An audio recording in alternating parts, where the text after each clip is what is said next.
This is a kind of a follow-up video to the harvest day before the really cold days came late October with the early snow. Excuse me. I showed you that day how much produce I brought in, and you can hear the wood stove baking out. Well, we're drying some mushrooms. These are some shaggy parasols and some really hot peppers. And there's an oyster that I grew. I grew from some butts. Sorry, things are still a mess over that way. Wrapped them in a brown paper bag. This fantastic man and his mother were at the last Hot Springs market.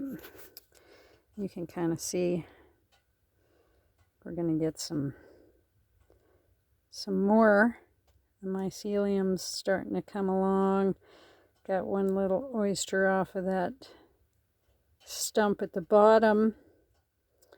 I'm drying them all and just going to make some nice little medicinal. Oops, sorry. Yeah, I've got dishes in the sink, but I did some organization up here. I got the things that I use most every day. Got those up off the floor. They were all in a big pile here in my pantry. As you can see, I went to Home Resource and got some. Yeah, there's shit on the floor. Get over it. I'm working my way through. My little jack-o'-lanterns. There's the leaves that got frozen in the trees out there.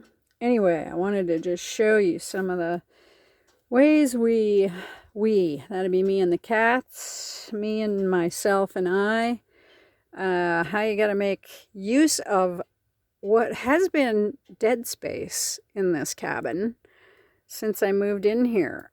Got all of the pots and pans and things that I bake in. It's got to be wood stove top tough. Little casserole dishes, and even sometimes if they're small enough. As you can see, this is a pretty small little yodel stove. So maybe 7-inch opening and a 16-inch log. Just barely fits in there if I put it on an angle. So I prefer them to be 15. There's a container of water down there. This little tray here is drying these mushrooms, and it's suspended from a mind the tomatoes. These were harvested maybe 2 weeks ago. Green as could be. Tomatoes and peppers hanging off of this little rod that comes across. There's a little California white sage that you saw in the last video. It was in a pot, but it is not a happy plant inside. So there's a little rod that goes across over there. Put a shelf up over here, which was always kind of a, I can block out some of that light now. I'm really looking at this now because I'm just sick and tired of having everything on the floor. It's a very tiny space. It's 8 by 12, which is really 7 by 11 inside, isn't it? That's some kale I'm trying to revive. Just couldn't get all of it in the freezer. And some of it got really wet, so I've got it in layers of paper towels drying up there. We'll see. We can tell if it's edible. It could go in the green drink. So there's that nice shelf. And, you know, I'm 5 feet tall. The cabin is, I think it's 7 feet. Like, I can barely touch the ceiling. There's a nice skylight up there, which was genius, really. Finn, if you did something, well, he did a lot to make this a wonderful little cabin. It's just, there just need to be more, you know, if you're going to live as big a life as I'm living in here, there's got to be use of all the dead space. So let me carry on with that. So yeah, this is suspended from that. We put in this nice little shelf up here. And then I hung a rake. You can see a rake back there holds any kind of utensil that has a loop on it. All the baking dishes back there on that shelf, which before I just had flower vases that were just taking up space and not doing anything for me. You see all my pretty copper pots. I'm going to take these beautiful Italian winter coats, probably. They're kind of shoulder season coats. That black one there is pretty damn fancy, I gotta say. You know, I don't go out much. I don't get off the ranch very often, so those don't need to be sitting here fading in the skylight light. I can put those in a box. Those can go maybe under the bed even. We'll see. There's a little bit of room under there. I don't know, by the time I get all the apples, holy moly, there's a lot of apples in here. And I eat at least 2 every day. So those are copper pot lids. There's a little space, air space in between the metal and the wood for insulate. So the wood stove doesn't go bonkers. I broke the pot of that beautiful blue lid right there about 2 days after I bought it by sticking it in the wood stove. It was not a cast iron, enameled cast iron. It was just a lovely thin clay pot, and broke my heart that I broke it. That rack there is going to be used to be suspended over. I'm going to get a bigger rod, I think, up here so that I can dry gloves and boots over the stove. You can see this is about, what did we decide? I think that's about 9 inches. My spread on my fingers is 7. So there's about 9 inches of space back there in between the wall and the stovepipe. And I found just an incredible bunch of shelving. It was like shelving mecca at Home Resource down there in Missoula. So yeah, you see that rake in the back again, holding all those loops, anything with a loop on it. Of course, everybody's gonna go, oh my God, it's all too close to the stove. But I've been living like this going on 9 winters now. I think I know what I'm doing.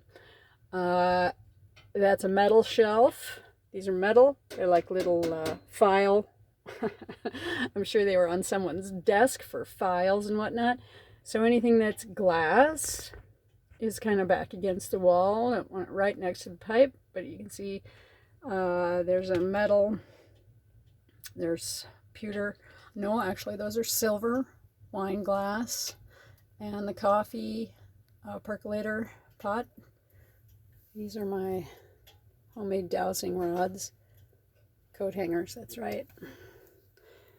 What else we got? Oh, this little basket shelf. There's a nice little rack. I can hang my towel to dry it if I ever get that wet. It's not like I have a bathhouse yet. Working on that.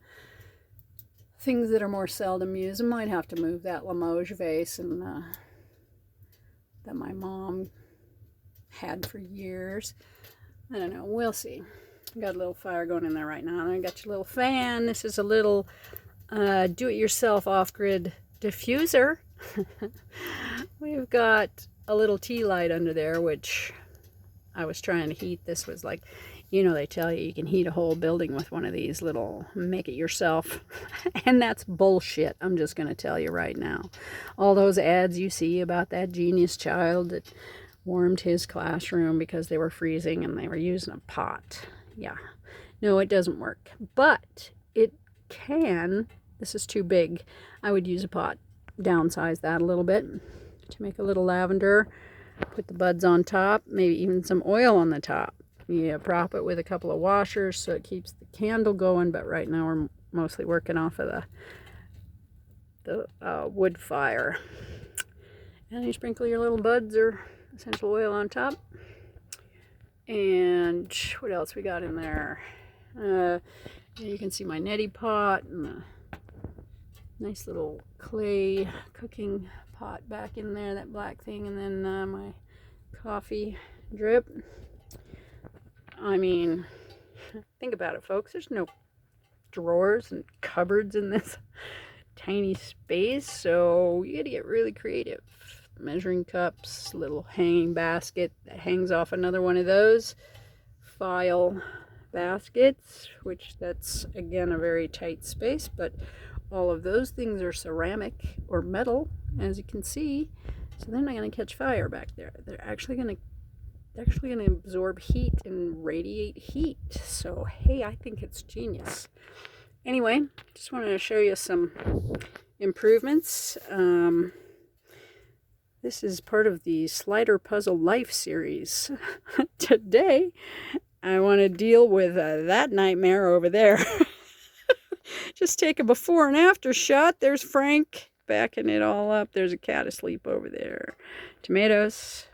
Yeah, that's got to be made into some salsa. So that's just sort of an update on progress.